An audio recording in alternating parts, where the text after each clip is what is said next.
गीता की इन 10 बातों में छिपी है जीवन जीने की कला। श्रीमद् भगवत गीता न केवल धर्म का ज्ञान कराती है बल्कि जीवन जीने का ढंग भी बताती है। महाभारत के युद्ध के पहले श्री कृष्ण और अर्जुन के बीच का संवाद मानव के लिए प्रेरणादायी है। गीता के उपदेशों का अनुसरण कर हम न केवल खुद का बल्कि समाज का भी भला कर सकते हैं। पंडित नारायण शर्मा कहते हैं, महाभारत के युद्ध में जब पांडवों और कौरवों की सेना आमने सामने डटी थी तो उस समय अर्जुन दुश्मन सेना में अपने बंधु बांधवों को देखकर अवसादग्रस्त हो जाते हैं। तब अर्जुन के सारथी बने श्री कृष्ण उन्हें उपदेश देते हैं कि पार्थ तुम दुख का त्याग कर युद्ध करो। वर्तमान में भी जीवन की कठिनाइयों से लड़ने के लिए मानव को गीता में बताए सूत्रों को अपनाना चाहिए। गीता के सूत्रों को अपनाने से व्यक्ति उन्नति पथ की ओर अग्रसर होता है। सोच में परिवर्तन। जो ज्ञानी पुरुष ज्ञान और कर्म को सम देखता है उसी की सोच सही है। सही नजरिया रखने वाला व्यक्ति इच्छित फल की प्राप्ति कर लेता है। इसलिए मनुष्य को ज्ञान और कर्म में समभाव बनाए रखना चाहिए। मन पर नियंत्रण जरूरी। मन बहुत चंचल होता है और वह सदा यहाँ से यहाँ भटकता रहता है। अशांत मन को योग और ध्यान का नियमित अभ्यास कर वश में किया जा सकता है। क्रोध पर काबू जरूरी।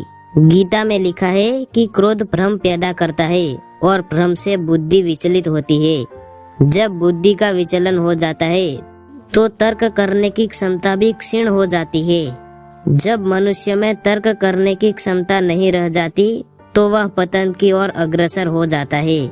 इसलिए क्रोध से बचना चाहिए। मन पर अंकुश जरूरी। मन बहुत चंचल होता है, इस पर नियंत्रण करना बहुत जरूरी होता है। जो मनुष्य मन पर नियंत्रण नहीं कर पाते ऐसे लोगों का मन उनके दुश्मन की तरह कार्य करता है और धीरे धीरे मनुष्य गलत राह की ओर अग्रसर हो जाता है। आत्मचिंतन है आवश्यक। मनुष्य को हर दिन आत्मचिंतन करना चाहिए। आत्मचिंतन से जो ज्ञान प्राप्त होता है उससे व्यक्ति उसके अंदर छुपे अज्ञान रूपी अंधकार को दूर कर सकता है। कर्म का परिणाम। भगवान श्री कृष्ण ने गीता में कहा है कि मनुष्य जैसा कर्म करता है उसे उसी के अनुरूप परिणाम की प्राप्ति होती है। इसलिए जीवन में अच्छे कर्म करने को महत्व देना चाहिए। विश्वास से सफलता।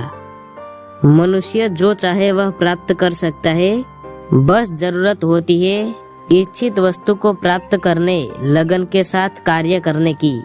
ऐसा करके व्यक्ति को सफलता अवश्य मिलती है। ऐसे पाए तनाव से मुक्ति। प्रकृति के विपरीत कार्य करके मनुष्य तनाव से ग्रसित हो जाता है। यही तनाव मनुष्य के विनाश का कारण बनता है। इसलिए तनाव से मुक्त रहने के लिए धर्म और कर्म का मार्ग अपनाना चाहिए। सोच से आचरण निर्माण। मनुष्य जिस तरह सोचता है उसी तरह का आचरण करता है। स्वयं के अंदर के विश्वास को जागृत कर सोच में बदलाव ला सकता है जो उसके जीवन के लिए बेहतर होगा। ईमानदारी से करे काम। बुद्धिमान व्यक्ति कर्म को प्रधान रखता है। वह उसके फल के बारे में कभी नहीं सोचता। किसी काम को करने का यही उत्तम और उचित साधन है।